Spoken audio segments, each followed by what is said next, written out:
I want to look at this circuit in the video, and of course you would recognize that this is basically the non-inverting amplifier that we have already looked at, and the output VO is equal to V in times 1 plus R2 over R1. We also have seen that the input impedance of this amplifier is infinite. That is, the current that flows from the source into the op amp is almost equal to zero. So I in is almost equal to zero, which means that this circuit will not load any of the previous circuits. Now, what I want to think about this in this video is what happens if I make R2 equal to 0 and I make R1 very high or almost infinite. What happens then?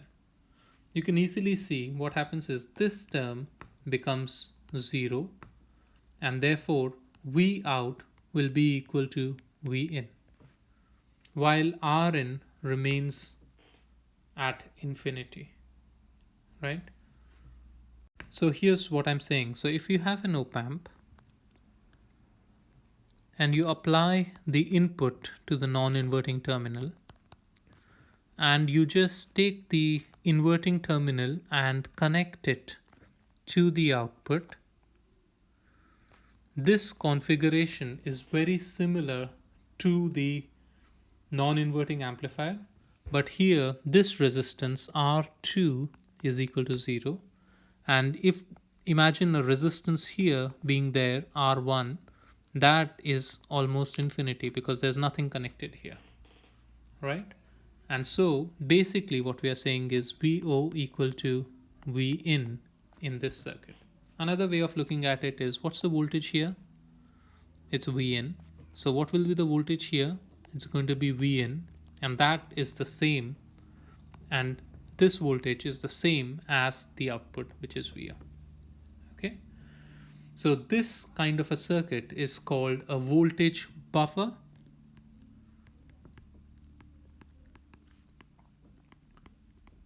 And this is a circuit that has an input resistance which is very high, and therefore it will prevent, it will not load any circuit that is connected at the input.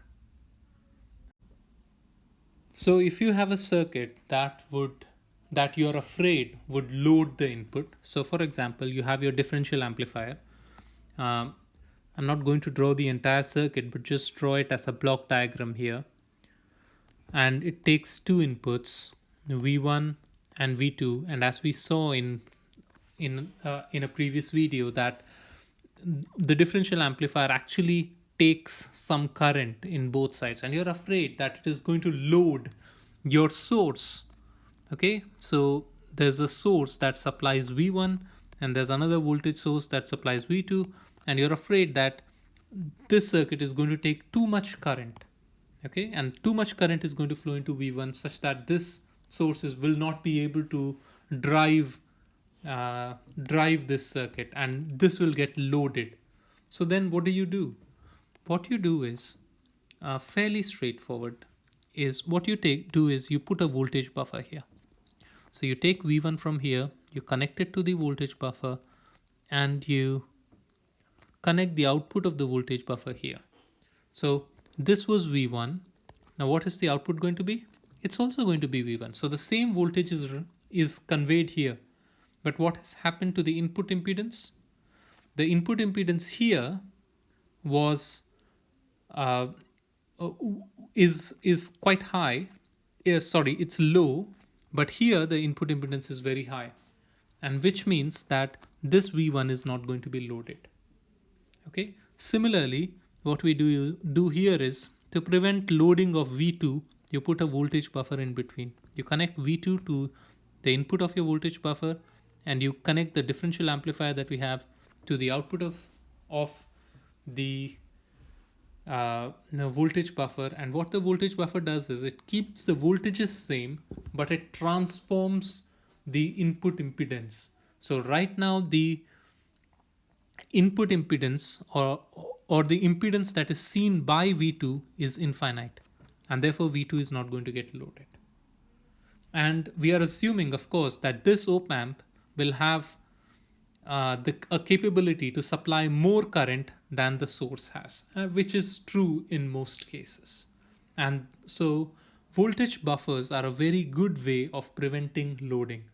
Okay, so with voltage buffers, you can stop loading and you can make sure that one circuit in your blocks. So when you're making an electronic system, you're taking one block and you're putting another block after it, another block after it.